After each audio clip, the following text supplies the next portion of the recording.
Hubo una guerra silenciosa en el Éxodo. Una guerra que no se libró con espadas ni ejércitos, sino con manos que recogían maná al amanecer, con cantos que rompían el miedo, con gestos invisibles que sostuvieron la esperanza de todo un pueblo.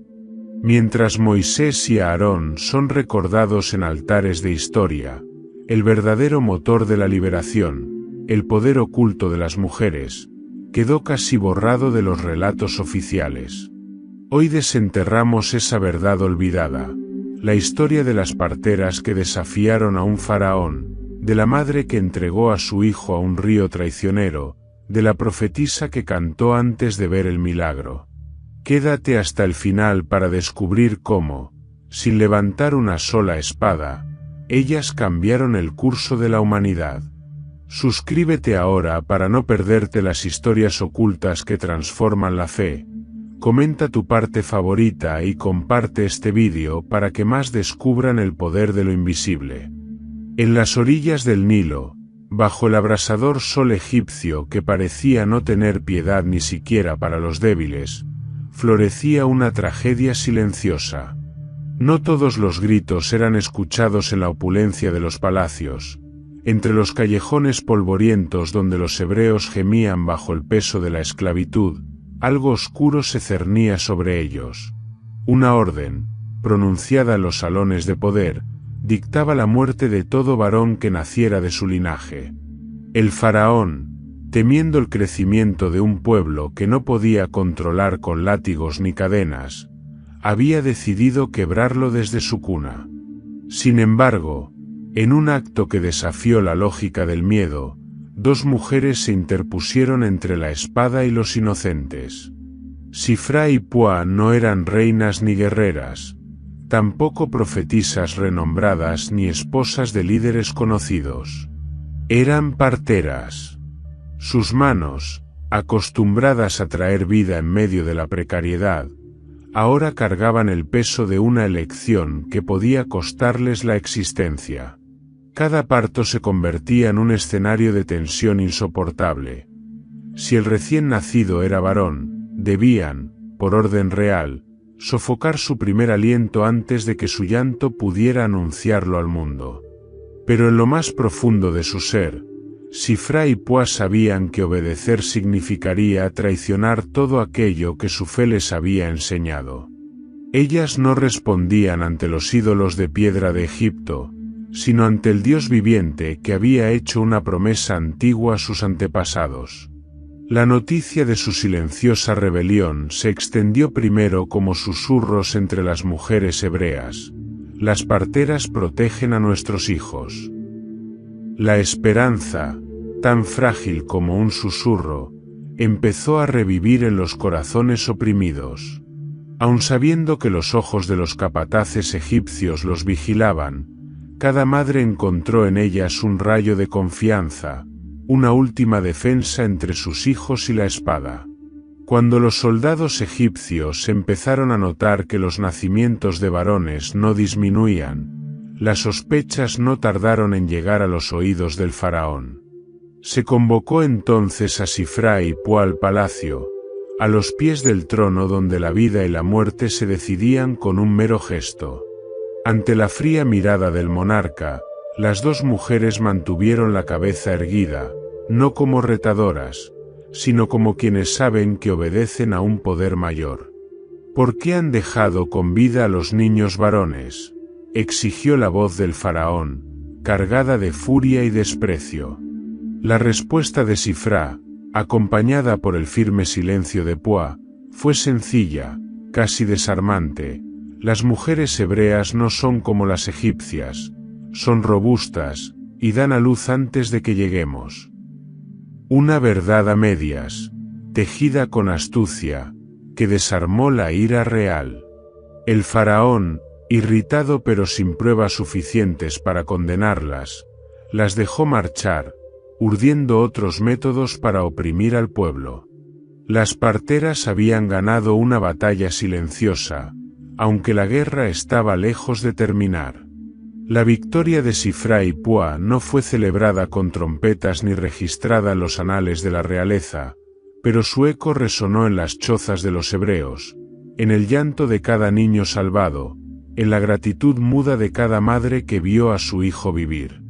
Su acto de desobediencia, movido por el temor reverente a su Dios y no por la amenaza de los hombres, sembró una semilla que germinaría en el corazón de un pequeño que, aún sin saberlo, estaba destinado a desafiar reyes y dividir mares.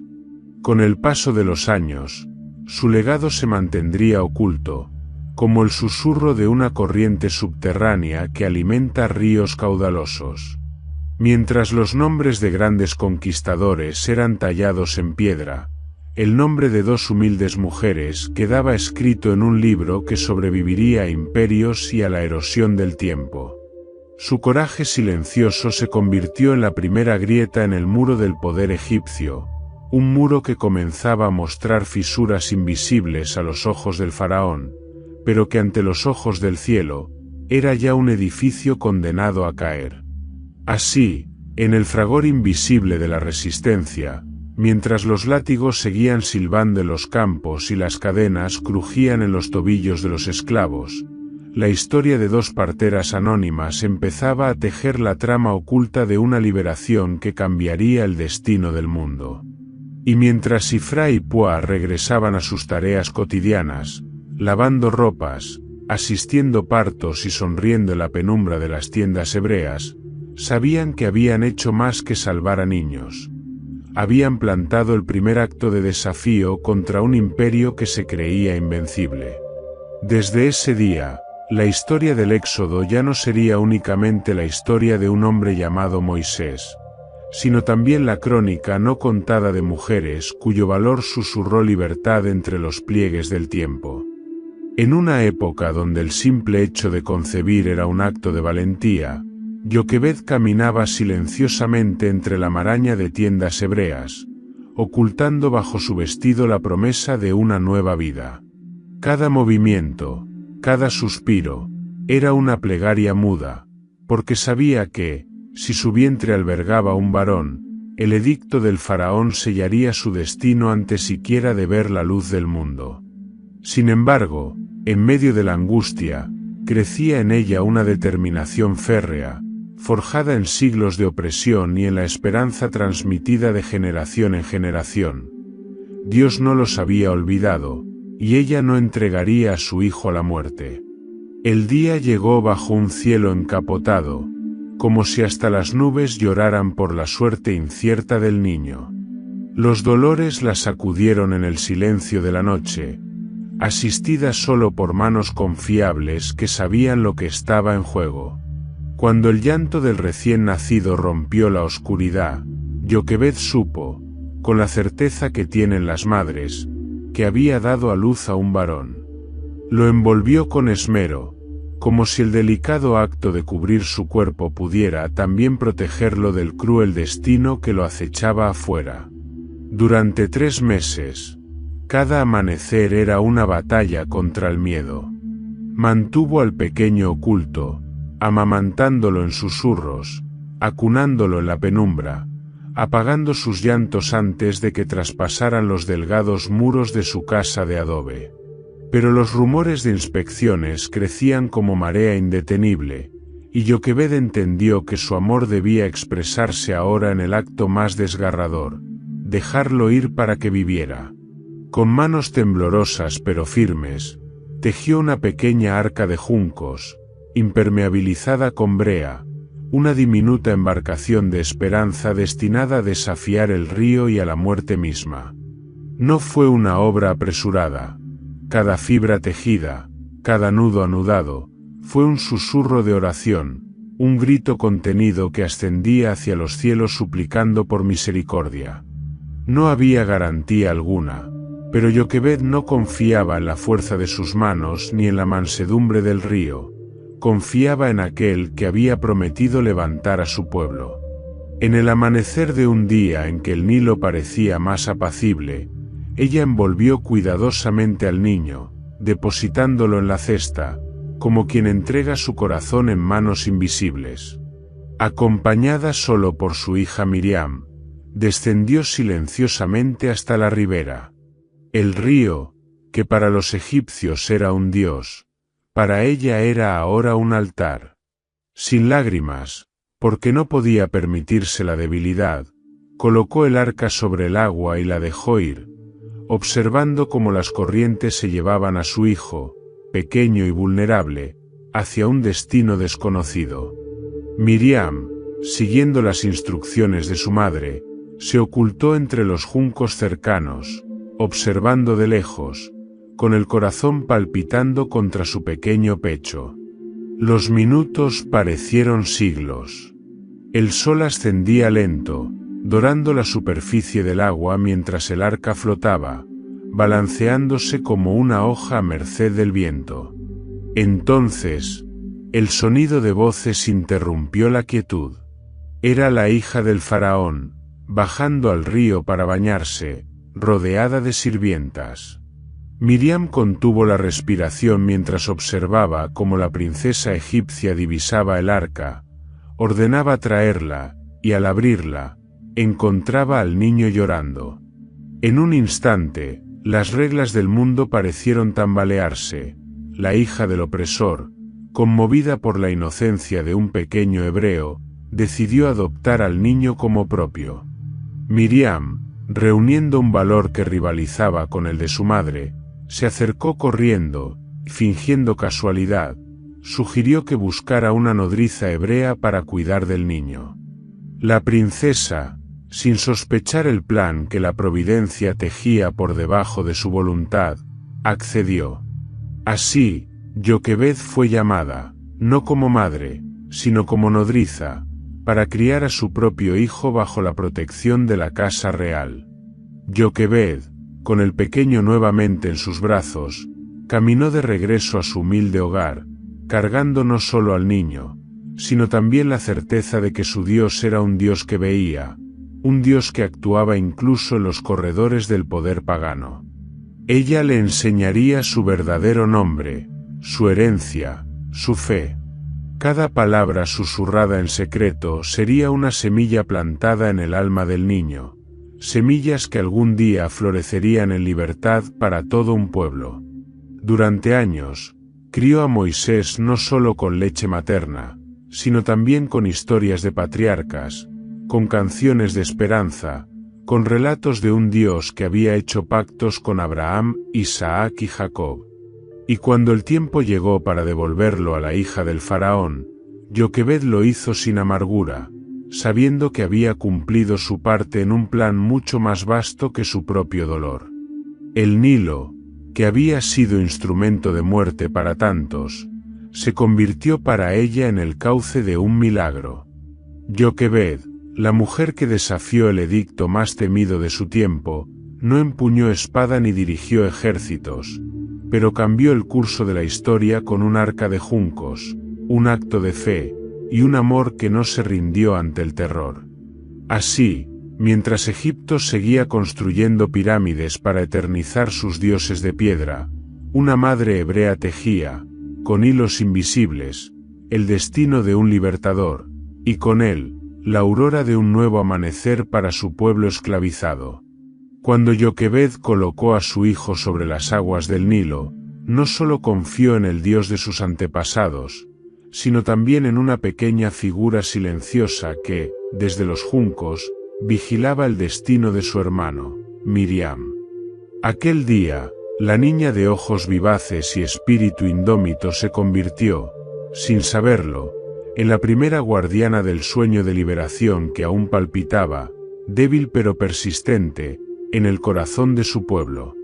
Miriam había crecido en las calles polvorientas de Gosén, entre la brutalidad de los capataces egipcios y los susurros de promesas antiguas.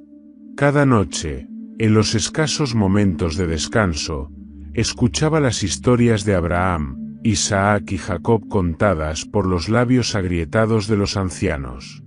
Las narraciones hablaban de un Dios que había hecho un pacto eterno, de una tierra prometida, de un futuro glorioso que contrastaba con las cadenas que tintineaban en cada esquina. Mientras los hombres adultos, endurecidos por el dolor y el cansancio, comenzaban a olvidar esos relatos como cuentos lejanos, En el corazón infantil de Miriam aquellas palabras ardían como brasas vivas. La fe de Miriam no era un sentimiento pasivo. Desde su niñez, mostró una osadía poco común. Su vigilancia aquella mañana en el Nilo fue solo el inicio de una vida tejida de actos pequeños pero determinantes, hilos invisibles que sostendrían el gran tapiz de la liberación de Israel. Mientras Moisés crecía seguro bajo la protección de palacio, Miriam crecía entre su pueblo, viendo de cerca la amargura de la esclavitud, sintiendo en su propia carne las humillaciones cotidianas, pero también atesorando una esperanza rebelde que se negaba a morir. Los años pasaron, y mientras Moisés se formaba como príncipe en las escuelas de Egipto, Miriam maduraba como una voz silenciosa de consuelo y fe entre los hebreos. Cuando la noticia se extendió de que Moisés había huido al desierto, tras defender a un hebreo y matar a un egipcio, muchos entre el pueblo se sumieron en el desaliento. El que podía haber sido su liberador había desaparecido, engullido por las arenas de la desesperanza. Sin embargo, Miriam no dejó que la sombra del abandono sofocara su espíritu. A escondidas, comenzó a reunir a las mujeres, a enseñarles cánticos antiguos, a recordarles las promesas que ni la esclavitud ni el tiempo podían borrar. Sus canciones eran más que melodías, eran anclas para almas a la deriva. Bajo su liderazgo discreto, las mujeres se convirtieron en transmisoras de fe en las casas hebreas, susurrando a sus hijos que ellos eran descendientes de un linaje escogido, no esclavos perpetuos. Cada palabra, cada nota, cada gesto de resistencia femenina mantenía vivo el aliento de un pueblo destinado a algo más grande que la miseria. Cuando Moisés regresó años después, no como príncipe sino como emisario de un Dios olvidado, fue Miriam una de las primeras en reconocer en sus ojos el eco de las promesas antiguas. No lo miró como el fugitivo que había abandonado Egipto, sino como el instrumento largamente esperado para derribar los muros de la opresión.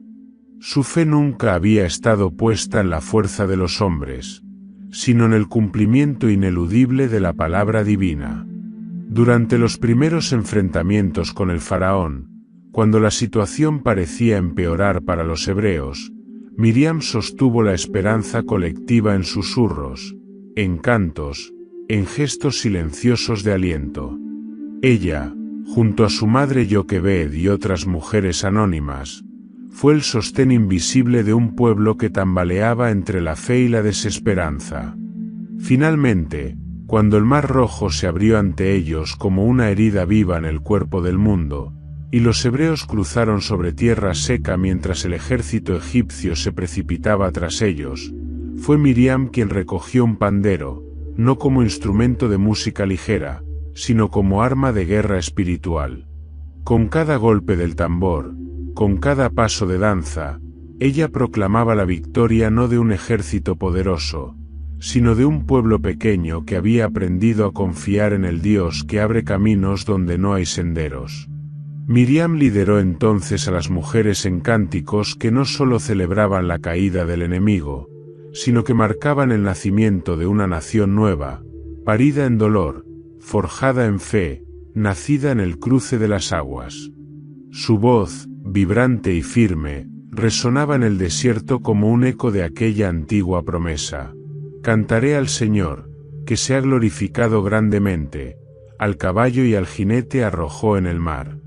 Ella no era la hermana de Moisés por casualidad. Miriam era parte vital del plan invisible que había acompañado cada paso del Éxodo, una fuerza callada pero indispensable, la guardiana que había protegido el sueño de libertad desde las riberas del Nilo hasta las orillas del mar abierto. En el silencio posterior a la victoria, mientras las arenas del desierto comenzaban a enfriar los cadáveres de los egipcios, Miriam levantó la mirada hacia el horizonte.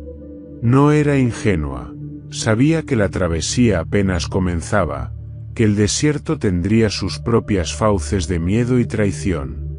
Pero también sabía, con la certeza de quien ha sido moldeado por la fe, que la misma mano que había partido el mar sostendría ahora sus pasos. Su papel no había terminado. Era apenas el inicio de un largo camino donde su voz sería, una y otra vez, el faro que guiara al pueblo en noches de incertidumbre y desaliento.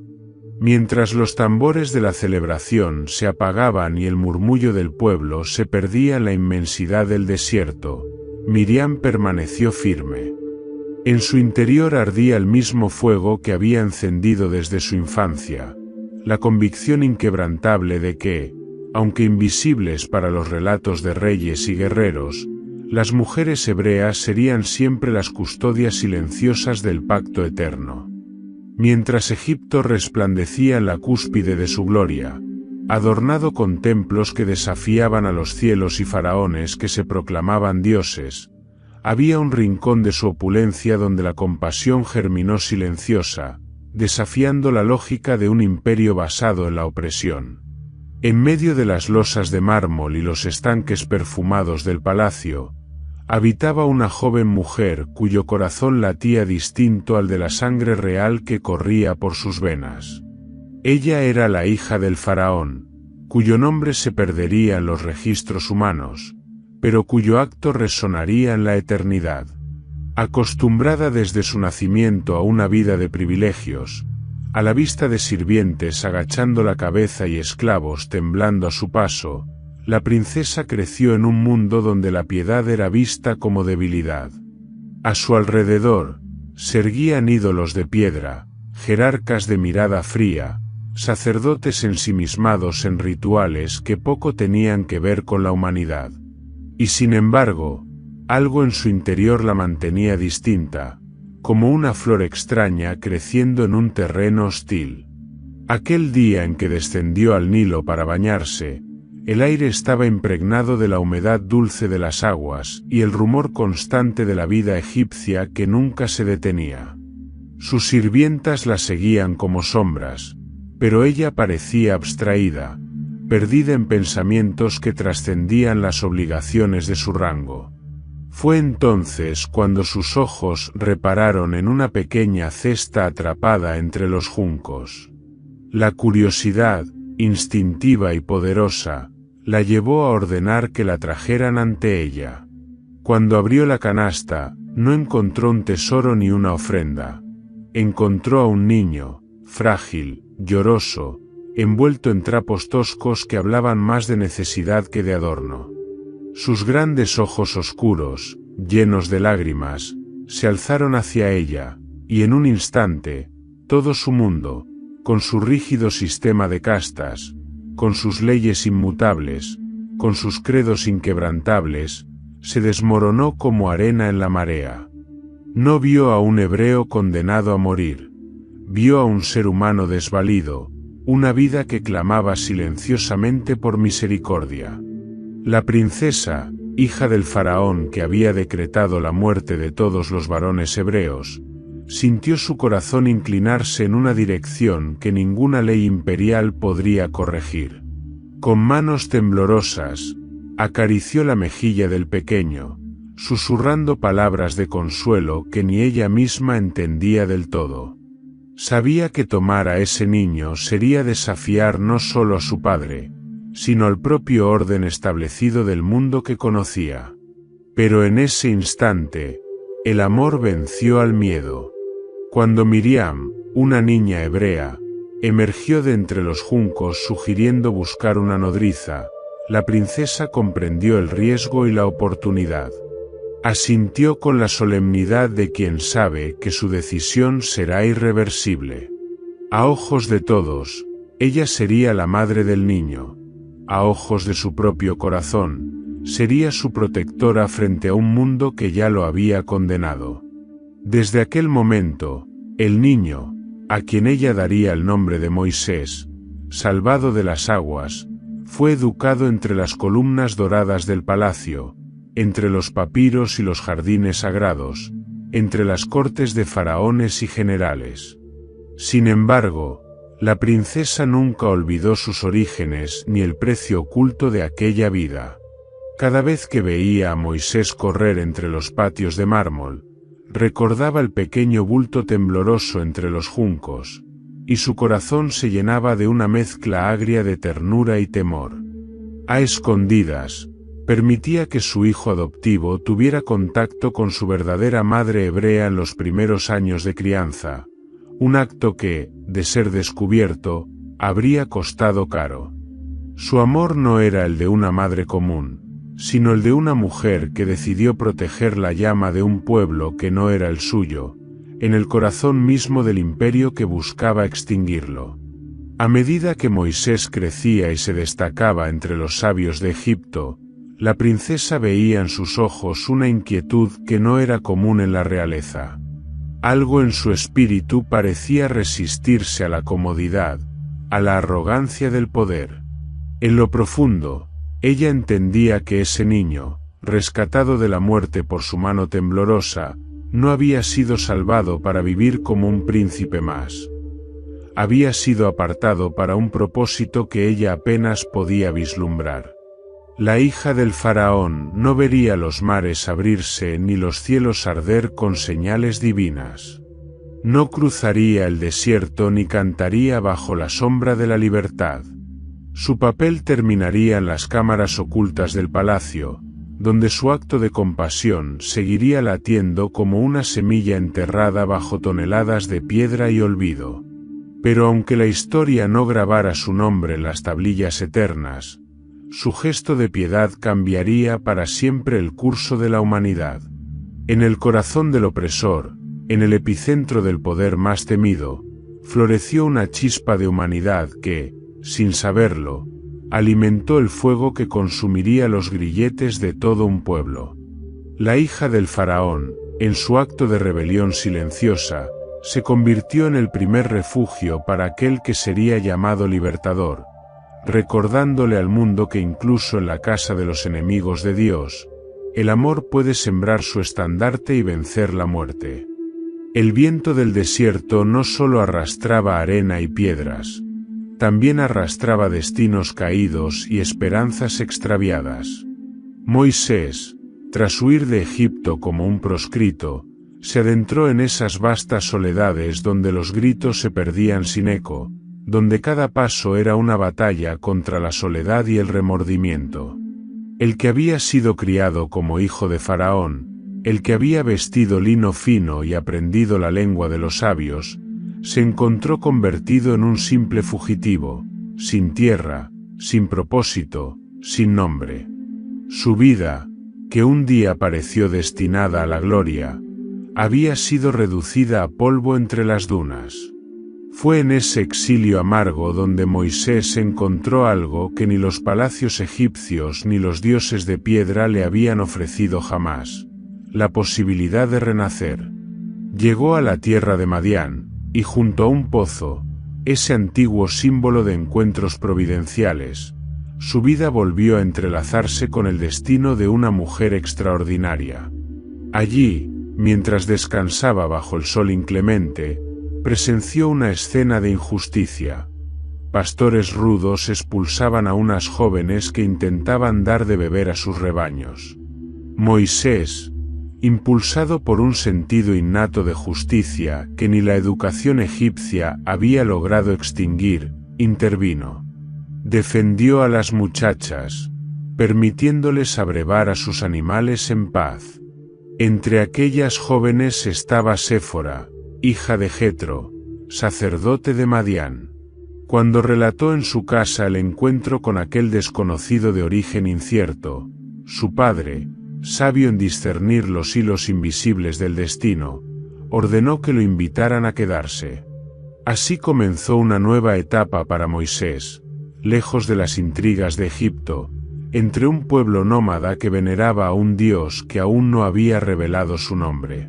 Séfora no era una mujer común. Crecida en la dureza del desierto, en la fragilidad de los rebaños frente a las tormentas, su espíritu había sido templado como el acero.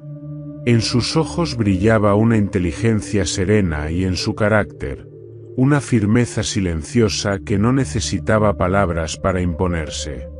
Cuando Moisés la tomó por esposa, encontró en ella no solo una compañera, sino un ancla, un refugio contra los vientos de culpa que aún lo asediaban en la oscuridad de la noche.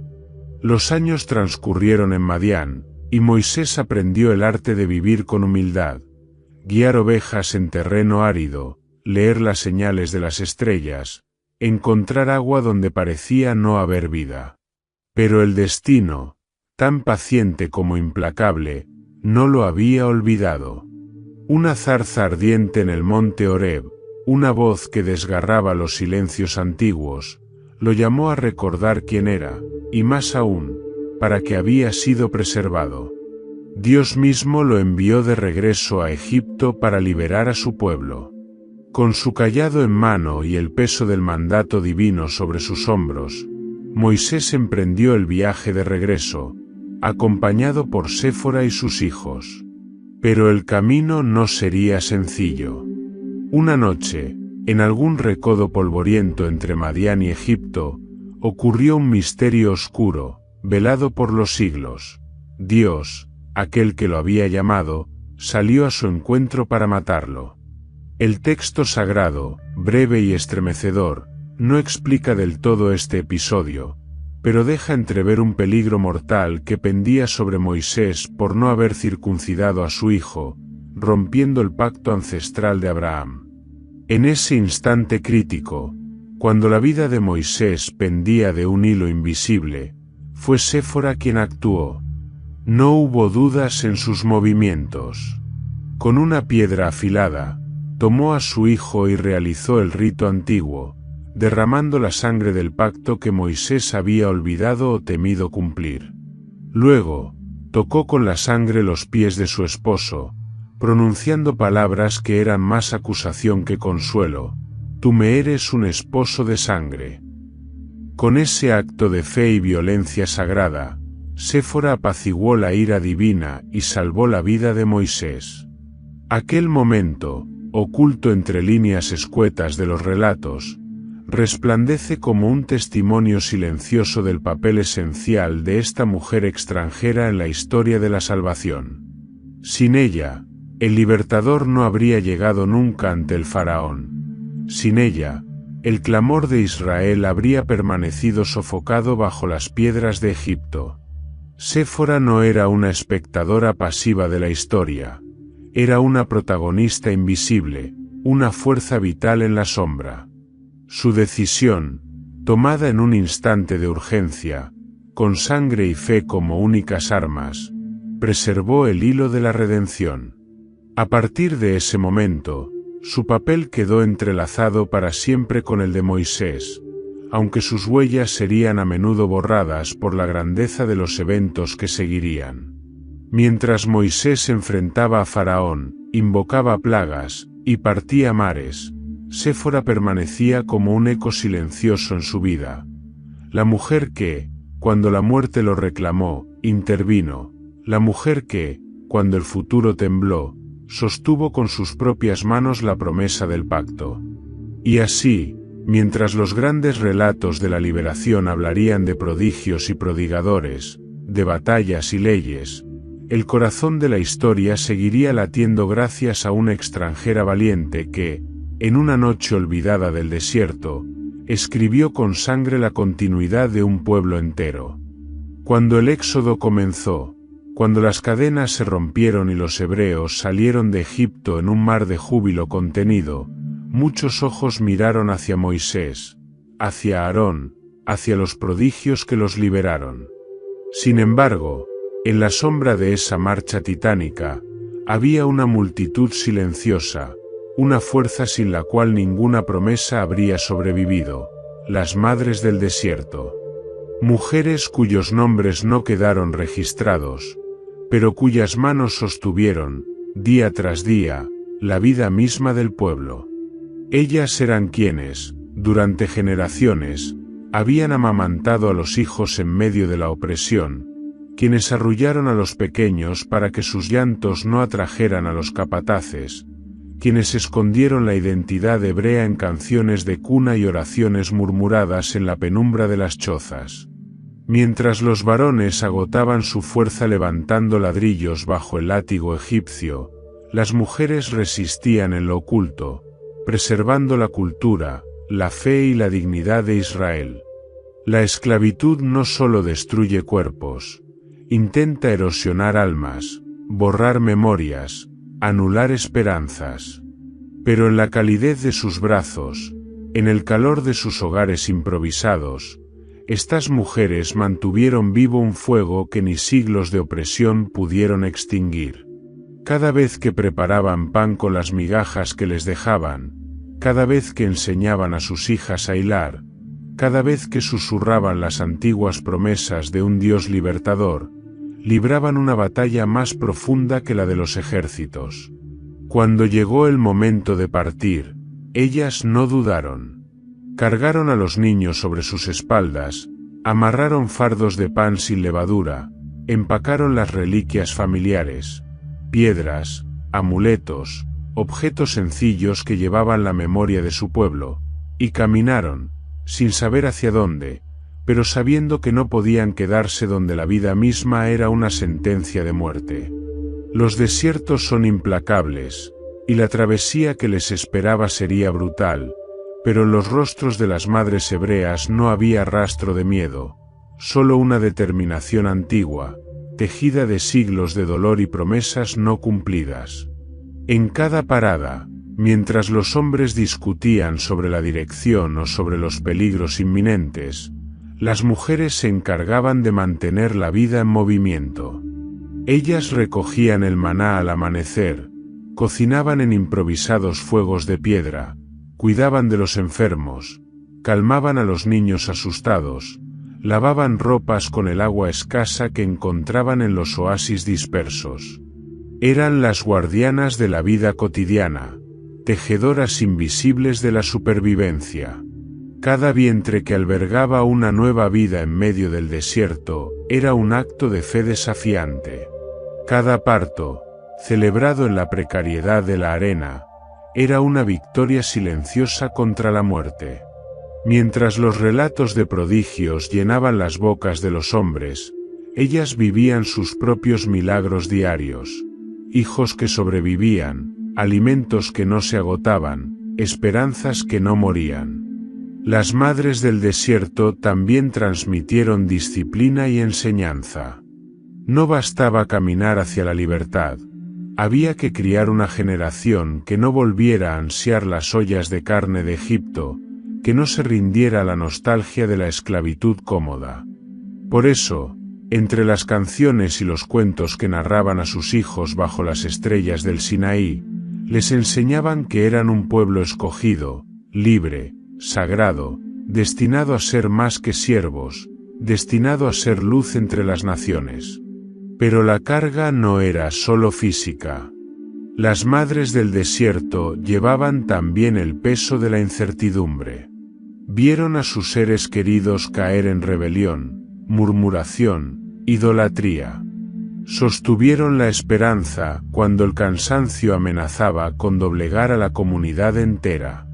Y cuando la tierra prometida parecía un sueño lejano, fueron ellas quienes mantuvieron vivas las raíces de la fe, enseñando a los niños a confiar en el Dios invisible que había partido el mar.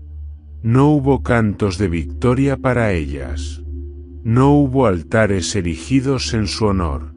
Sin embargo, en cada niño que creció fuerte en el desierto, en cada joven que tomó las armas para conquistar la tierra prometida, latía el eco del amor callado, de la resistencia inquebrantable de aquellas mujeres que eligieron la vida en medio de un mundo de muerte. Y así, mientras los anales de la historia recordaban las varas que se convertían en serpientes, las plagas que humillaban a Egipto y los milagros que estremecían los cielos, un milagro mayor, más silencioso, seguía latiendo en el corazón del campamento. El milagro de madres que, día tras día, elección tras elección, apostaron por la vida, por la fe, por un futuro que no verían con sus propios ojos, pero que construirían con cada paso sobre la arena ardiente del desierto. El sol comenzaba a descender sobre el horizonte polvoriento, tiñendo el cielo de un rojo profundo, como si los cielos mismos presintieran la batalla inminente. Frente al pueblo hebreo se extendía un vasto muro de agua. El mar Rojo, sereno pero impenetrable, un límite final entre la promesa y la destrucción. Detrás de ellos, en el eco del viento, se oía ya el retumbar de los carros de guerra de Egipto, acercándose como una tormenta de hierro y furia. En medio de esa escena cargada de tensión, surgió una figura que, hasta entonces, había obrado entre bastidores: Miriam. La multitud se agitaba, presa del pánico. Las madres apretaban a sus hijos contra el pecho, los hombres miraban desesperados hacia Moisés, buscando respuestas, buscando milagros. El clamor del pueblo, una mezcla de miedo y acusación, se elevaba en el aire como un gemido colectivo. ¿Habían dejado Egipto solo para morir en el desierto, atrapados entre las aguas y la espada? La fe, tan reciente, tan frágil, amenazaba con desmoronarse en un solo instante de terror.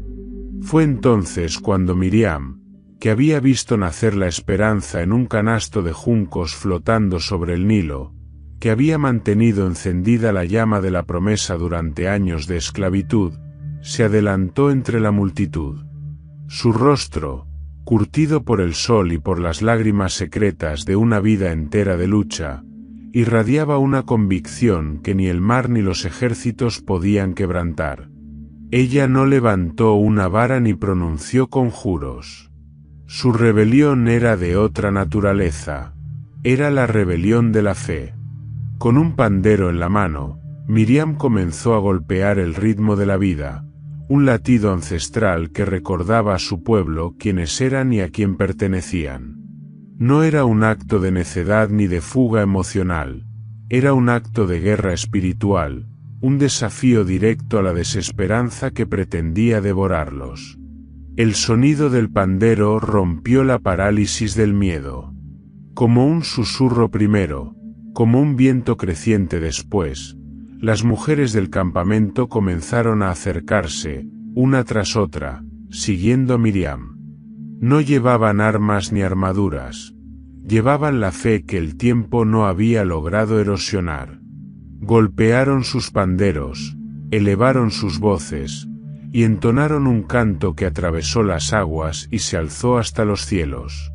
Cantad al Señor, porque se ha engrandecido gloriosamente, al caballo y al jinete ha arrojado al mar. En ese instante, mientras el pueblo temblaba entre el horror y la esperanza, Miriam encendió la chispa que necesitaban. Recordó a cada corazón temeroso que el Dios que había escuchado sus clamores en Egipto no los había liberado para dejarlos morir a mitad del camino. Su canto fue un acto de resistencia, una proclamación de victoria antes de que la victoria se manifestara, una rebelión contra el dictado de los sentidos que solo veían muerte en todas direcciones. Moisés, siguiendo el impulso de aquella fe indómita, levantó entonces su cayado sobre las aguas. El viento comenzó a soplar con fuerza sobrenatural, y ante los ojos asombrados del pueblo, el mar se dividió, dejando un camino de tierra seca flanqueado por paredes de agua que temblaban como criaturas vivientes. Los hebreos, impulsados por el canto y el coraje de Miriam, comenzaron a caminar. No lo hicieron como un rebaño perdido, sino como un pueblo que, aun temblando, se atrevió a creer. Cada paso sobre el lecho marino era una afirmación silenciosa de la fe que Miriam había encendido. Cruzaron, no porque fueran fuertes, sino porque una mujer, con un pandero sencillo y una voz firme, les recordó que eran más que esclavos liberados, eran herederos de una promesa eterna. Cuando el último hebreo alcanzó la otra orilla y Moisés volvió a extender su mano, las aguas regresaron con un rugido ensordecedor, sepultando para siempre al ejército egipcio. El pueblo, exhausto, cubierto de sal y lodo, volvió sus rostros hacia el mar enmudecido. El silencio que siguió no fue solo de asombro, sino de reconocimiento. Dios había peleado por ellos. Y allí, sobre la arena mojada, mientras los primeros rayos de un nuevo amanecer teñían de oro las aguas tranquilas, Miriam se adelantó una vez más. Alzó su pandero y comenzó a danzar, no como un entretenimiento, sino como una proclamación: la fe había vencido. Las mujeres siguieron sus pasos, los niños las imitaron, y el campamento entero resonó con un nuevo canto de libertad, más poderoso que cualquier ejército, más duradero que cualquier imperio. La escena quedó grabada en la memoria de Israel para siempre. La figura de una mujer que, cuando todo parecía perdido, enseñó a su pueblo que la verdadera rebelión no es la de las armas, sino la de la fe que se atreve a cantar ante el abismo.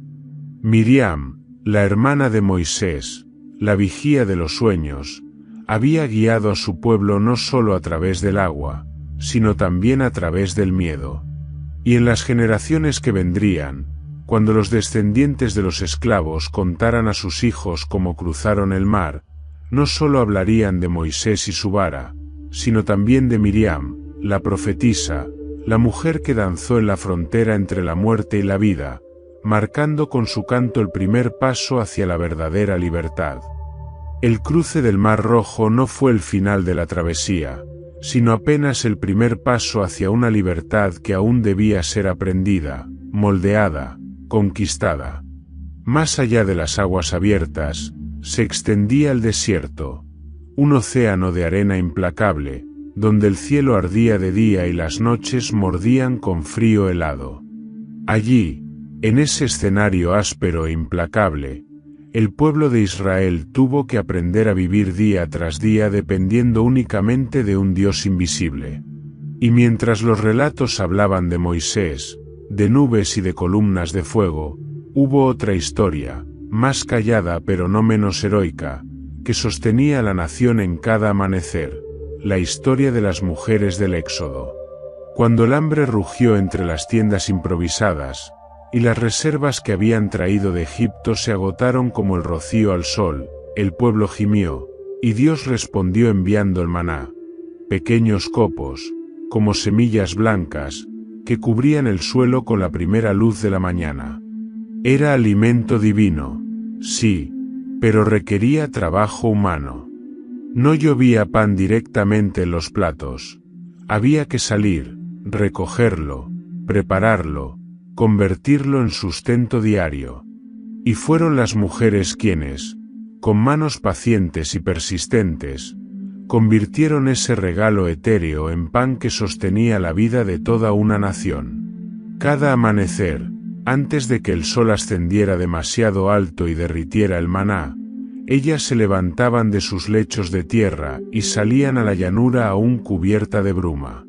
Recorrían la arena con cestas y jarras, recogiendo con cuidado suficiente para cada día, enseñando a sus hijos la disciplina del hoy.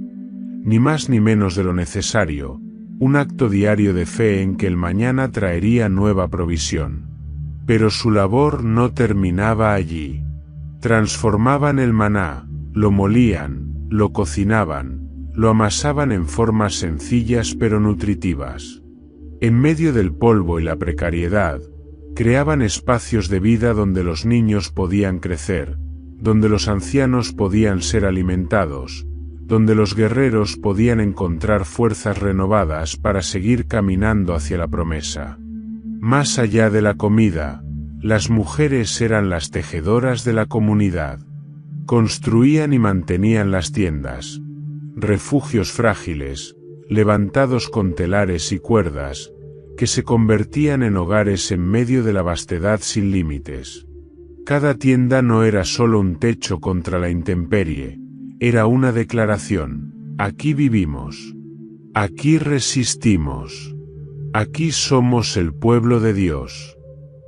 Dentro de aquellas tiendas, ellas educaban a los más jóvenes, transmitiendo las leyes que Moisés traía desde el monte, enseñando los relatos de la creación, del diluvio, del pacto con Abraham.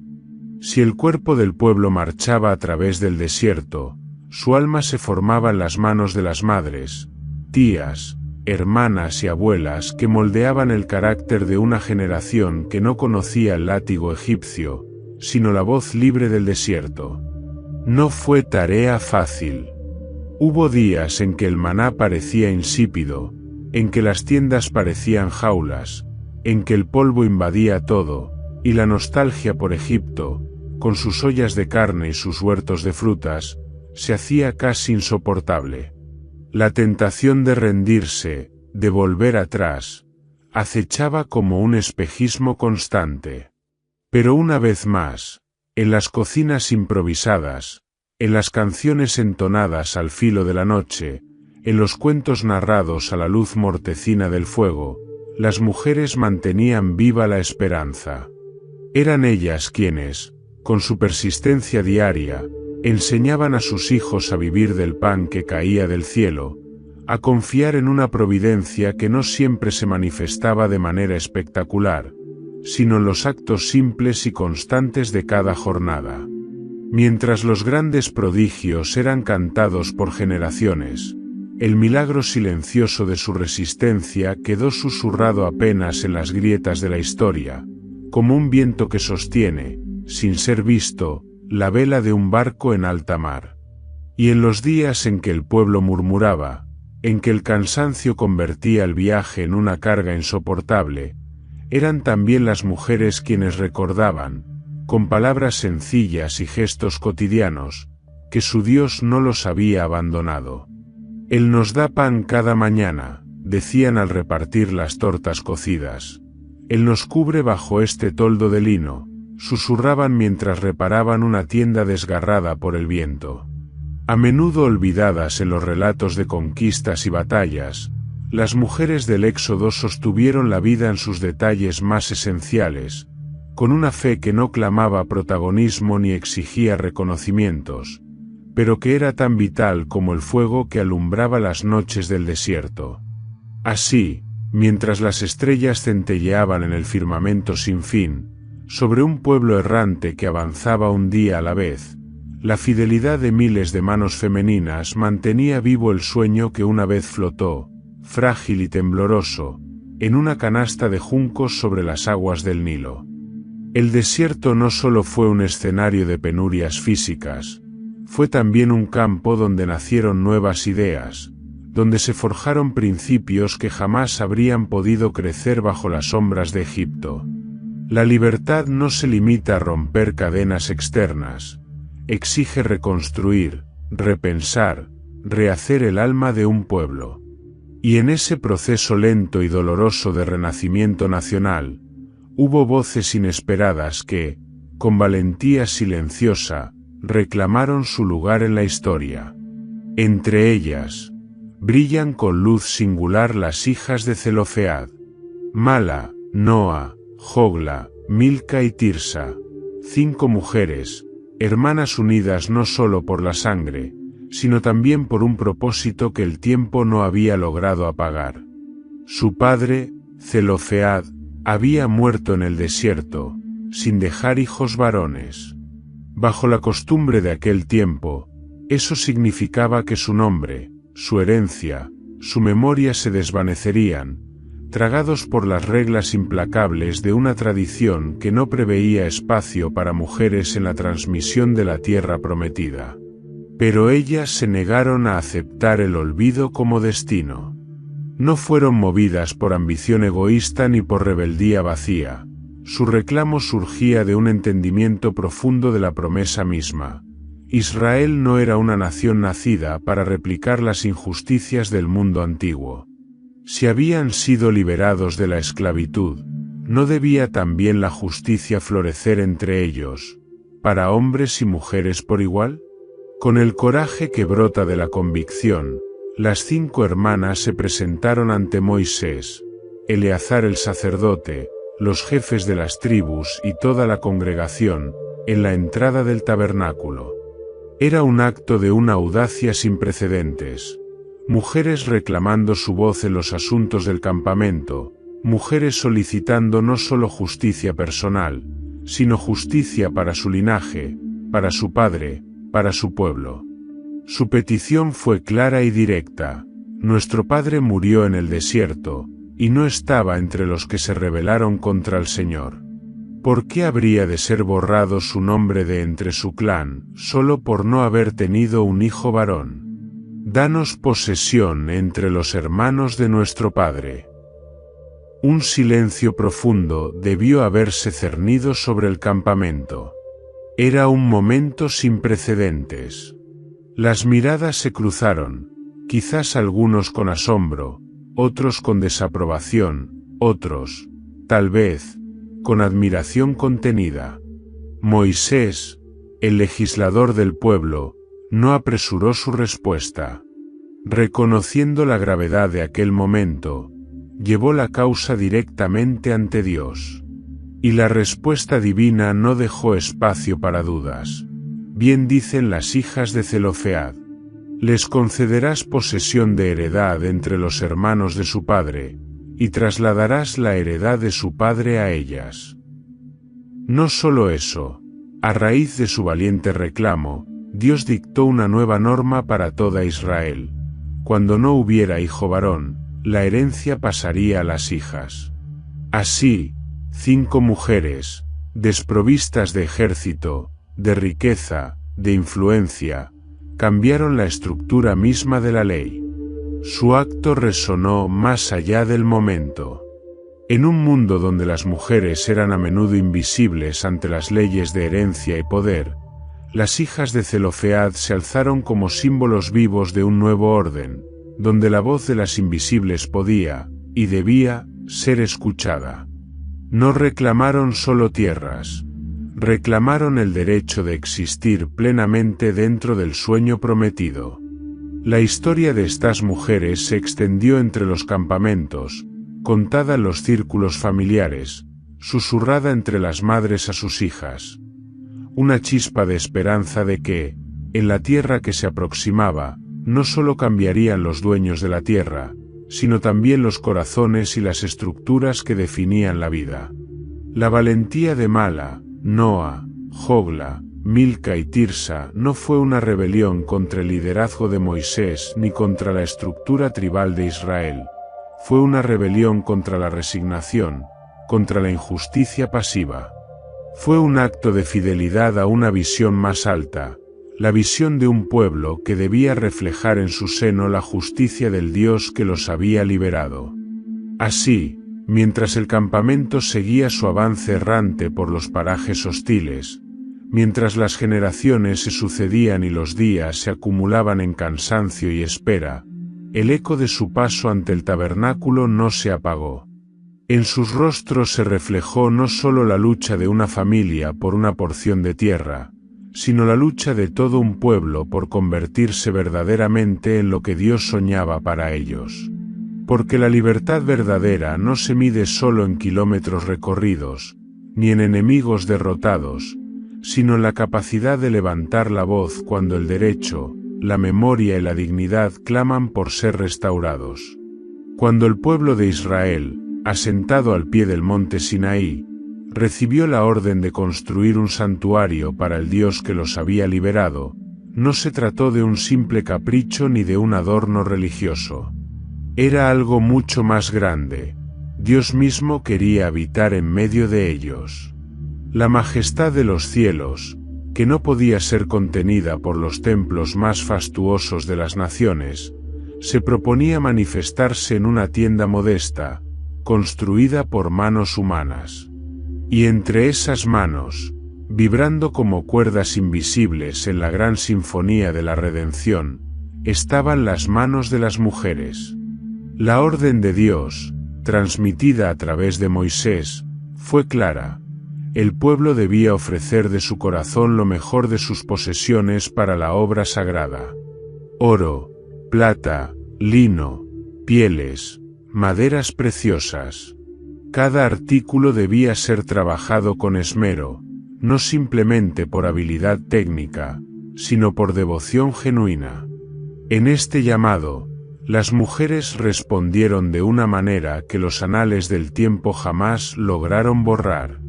Ellas no eran artesanas comunes. Muchas de ellas, habiendo salido de Egipto, portaban en su memoria el arte aprendido en la esclavitud. El tejido fino, el bordado delicado, el hilado de hilos preciosos.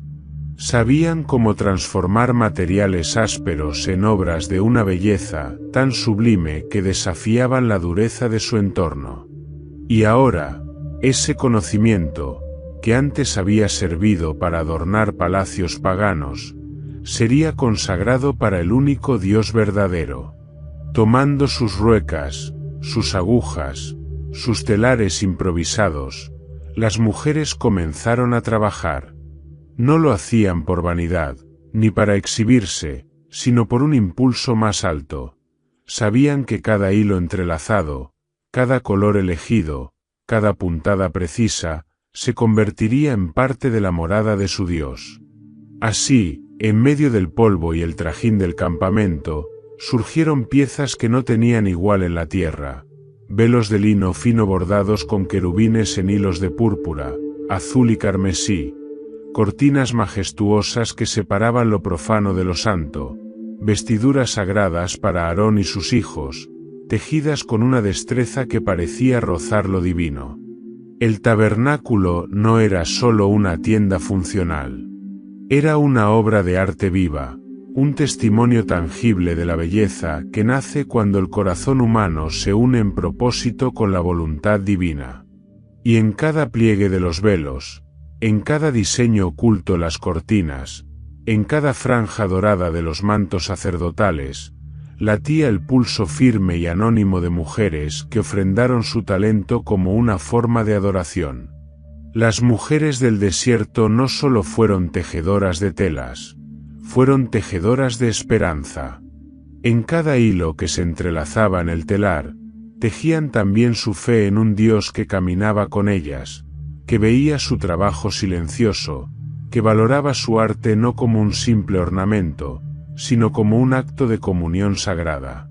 Mientras los hombres tallaban maderas y fundían metales, ellas bordaban los sueños del pueblo, recordándoles que incluso en medio de la aridez más cruel, la belleza y la santidad podían florecer.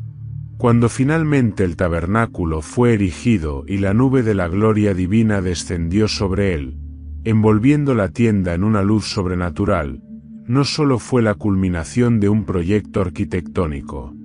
Fue la consagración del esfuerzo de cada mano que había trabajado en secreto, de cada lágrima derramada en la fatiga, de cada oración silenciosa tejida en los pliegues invisibles de las cortinas sagradas. Nadie en el campamento podía ver el rostro de cada mujer que, en las sombras de su tienda, bordó un hilo más, hiló una hebra más, cosió un pliegue más. Pero Dios, desde su trono de gloria, veía cada puntada, cada ofrenda escondida, cada acto de amor anónimo. El tabernáculo era su morada, pero también era el altar donde el trabajo escondido de las mujeres ascendía como incienso puro. Y así, mientras los levitas cantaban y los sacerdotes ofrecían sacrificios en el santuario recién erigido, las mujeres del Éxodo sabían que, aunque sus nombres no resonaran en las proclamaciones públicas, sus manos habían ayudado a construir el lugar donde la eternidad tocaba la tierra.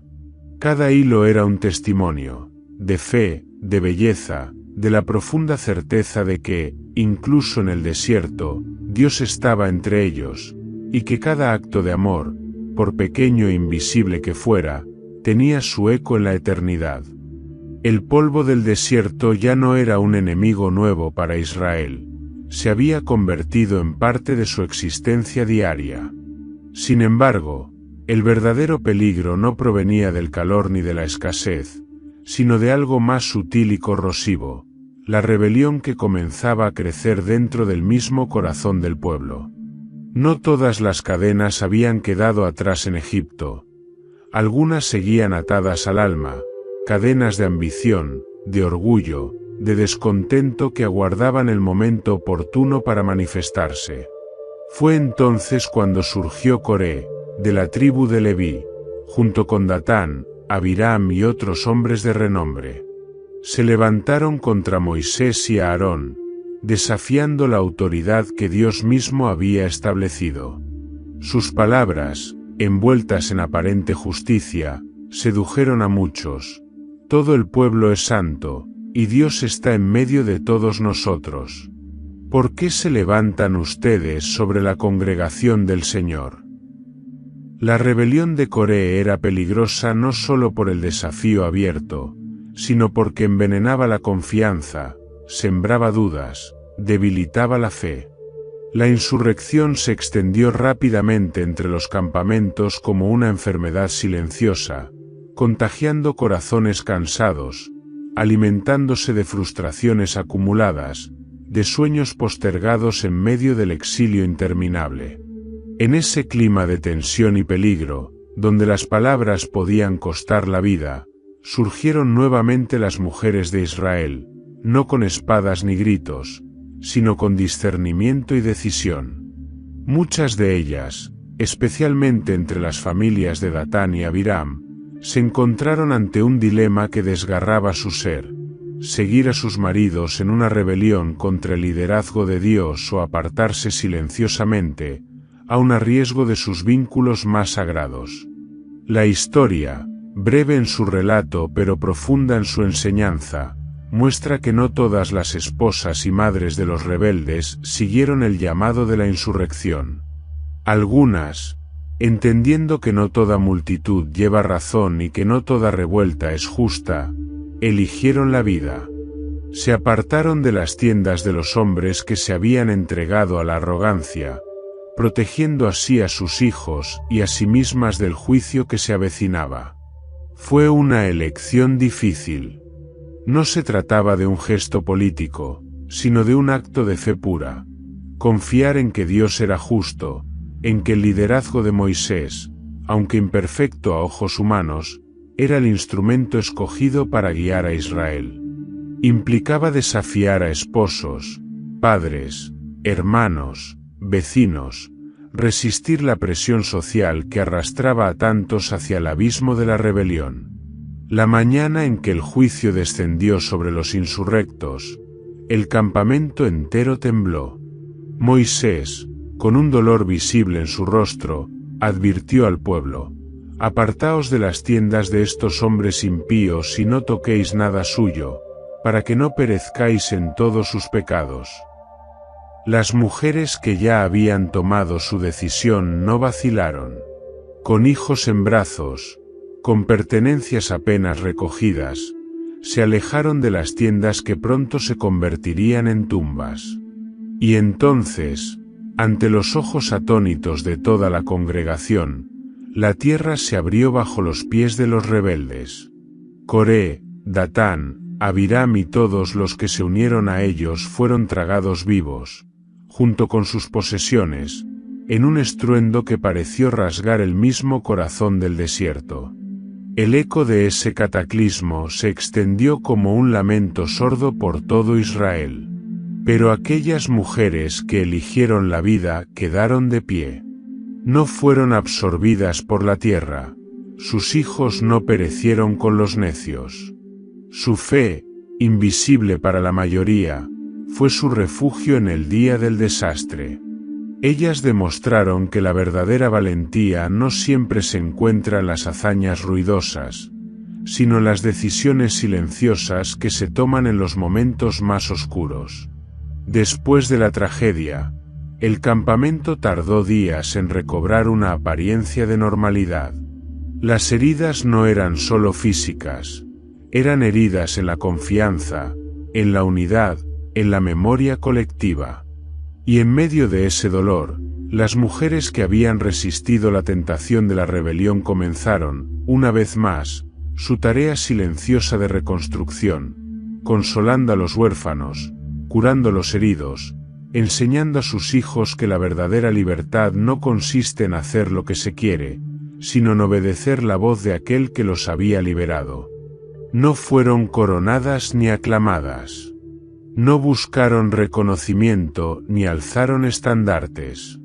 Pero el futuro de Israel, su misma continuidad como pueblo, descansó en parte sobre los hombros de esas mujeres que, en un momento crucial, eligieron el camino más difícil, el camino de la fidelidad. Así, mientras los relatos de la rebelión de Coré se narraban a futuras generaciones como advertencia, la historia de aquellas mujeres quedó grabada en la memoria más profunda del pueblo. Memoria de fe, de coraje silencioso, de la elección vital entre la muerte y la vida. El tiempo, ese enemigo invisible que desgasta las piedras y silencia las canciones, también fue dejando su huella sobre el campamento errante de Israel. Los rostros jóvenes se endurecieron por el sol y la fatiga. Los ancianos contaban cada nuevo amanecer como un regalo incierto. La travesía por el desierto, más que un viaje físico, era una larga prueba del alma, un crisol donde la fe debía ser purificada de todo residuo de esclavitud. En ese peregrinar incesante, Miriam, la hermana de Moisés y Aarón, seguía caminando. No era ya la joven ágil que corrió entre los juncos del Nilo, ni la líder vibrante que guió a las mujeres en danza tras el cruce del Mar Rojo. El peso de los años y el peso aún mayor de las cargas invisibles habían encorvado su espalda, pero no su espíritu. Su presencia, aunque silenciosa, era aún un faro para las mujeres de Israel, un recordatorio viviente de la fe que había desafiado ríos y desiertos. Los días en el desierto se hicieron más duros conforme la tierra prometida se acercaba. Las tensiones aumentaban, las murmuraciones resurgían, y las pérdidas se acumulaban como piedras sobre el corazón. Fue en medio de esta etapa de cansancio y espera que llegó el día oscuro. Miriam enfermó. No hubo grandes discursos, ni visiones celestiales que anunciaran su partida. Como ocurre con los pilares silenciosos de cualquier historia, su despedida comenzó de manera sencilla. Un susurro entre las tiendas, rostros que bajaban la mirada, niños que preguntaban en voz baja. Miriam, la profetisa, la vigía de los sueños, se estaba apagando. Su muerte no fue en batalla, ni entre cantos de victoria. Fue una partida tranquila, como una lámpara que se consume lentamente hasta ofrecer su última chispa de luz. Rodeada por mujeres que le debían su fe, por generaciones que habían crecido escuchando sus cantos de libertad, Miriam cerró los ojos en una tierra de arena, lejos aún de la promesa que su corazón había vislumbrado tantos años atrás. No hubo mar abierto esta vez, ni panderos que resonaran en su honor. Pero la Biblia, tan parca a veces en palabras, registra su partida con una sobriedad que guarda un respeto inmenso. Y murió Miriam allí, y fue sepultada en Cades. Una línea breve, pero cargada de significado. Porque con la muerte de Miriam, algo más que una vida individual llegaba a su fin. Terminaba también una era, la era de los testigos directos de la fe nacida en los hornos de la aflicción. La ausencia de Miriam se hizo sentir de inmediato. El relato sagrado menciona que tras su muerte no hubo agua para el pueblo, como si su presencia hubiese sido hasta entonces un canal secreto de bendición. Israel, sediento y confundido, se rebeló de nuevo. Moisés mismo, quebrantado por el dolor de la pérdida y por la presión del pueblo, cometió uno de sus errores más graves. Golpeó la roca en su ira, en vez de hablarle como Dios había ordenado. El eco de la partida de Miriam, como una piedra retirada de un edificio antiguo, provocó grietas profundas en la estructura del liderazgo y de la esperanza colectiva. Y sin embargo, el legado de Miriam no se extinguió en aquel sepulcro anónimo entre las arenas.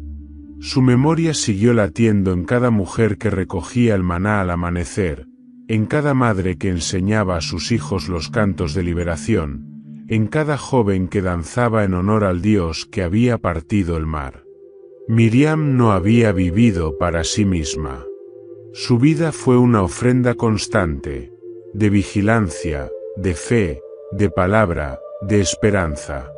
Su legado no se contaba en títulos ni en victorias personales, sino en vidas moldeadas, en generaciones inspiradas, en un pueblo que, aun entre sus caídas, llevaba en su ADN espiritual la impronta de aquella niña que no temió enfrentar las aguas ni a los imperios. Cada vez que una madre hebrea enseñaba a su hija a levantar la voz en alabanza, allí estaba Miriam. Cada vez que una mujer elegía la vida sobre el miedo, allí estaba Miriam. Cada vez que la fe parecía un delgado hilo a punto de romperse, pero alguien la sostenía un instante más, allí estaba ella, invisible pero invencible. El desierto, en su crudeza infinita, no pudo borrar su huella. Tampoco el olvido ni las generaciones futuras pudieron silenciar su eco. La historia de Miriam quedó entrelazada para siempre con la historia de Israel, como una melodía que sobrevive a la tempestad, como un fuego que arde sin ser consumido. Así concluyó la vida de una de las mujeres más grandes del Éxodo, no con un clamor de multitudes, sino con la silenciosa certeza de haber cumplido su misión. Miriam, la profetisa, la hermana, la líder, dejó atrás no solo un pueblo caminando hacia la tierra prometida, sino un testimonio eterno de que a veces, las grandes revoluciones empiezan en el corazón sencillo de una mujer que se atreve a creer, aun cuando todo a su alrededor susurra que es imposible. Y en cada canto, en cada danza, en cada paso de fe hacia lo desconocido, su espíritu seguiría caminando con ellos, como un susurro en el viento, como un murmullo entre las arenas, como un recordatorio eterno de que el verdadero poder siempre ha sido, y siempre será, el de la fe invisible que sostiene el universo. Así, entre los pliegues olvidados del tiempo y las arenas de un desierto que parecía no tener fin, las mujeres del Éxodo brillaron con una luz silenciosa pero eterna. No buscaron protagonismo, no llevaron coronas, no empuñaron espadas. Y sin embargo, sin sus manos, sin su fe, sin su resistencia diaria, la historia misma de la liberación habría quedado incompleta.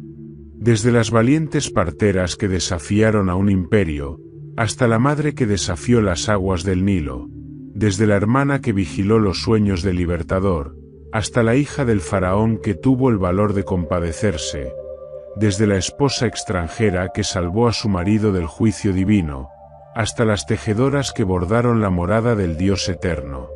Todas ellas tejieron, con hilos invisibles, la trama de una historia que cambió el destino del mundo.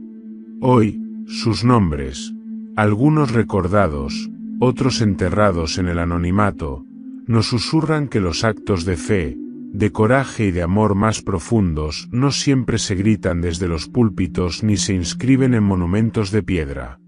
Se transmiten de generación en generación, como ecos vivos que nos invitan también a nosotros a levantar la voz, a resistir, a creer.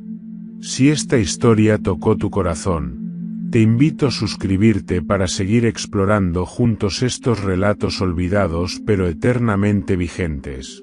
Comenta qué enseñanza te dejó el viaje de estas mujeres valientes y comparte este vídeo para que muchos más descubran el poder invisible que sostiene las grandes transformaciones del mundo. La historia continúa, y cada uno de nosotros es ahora parte de ella.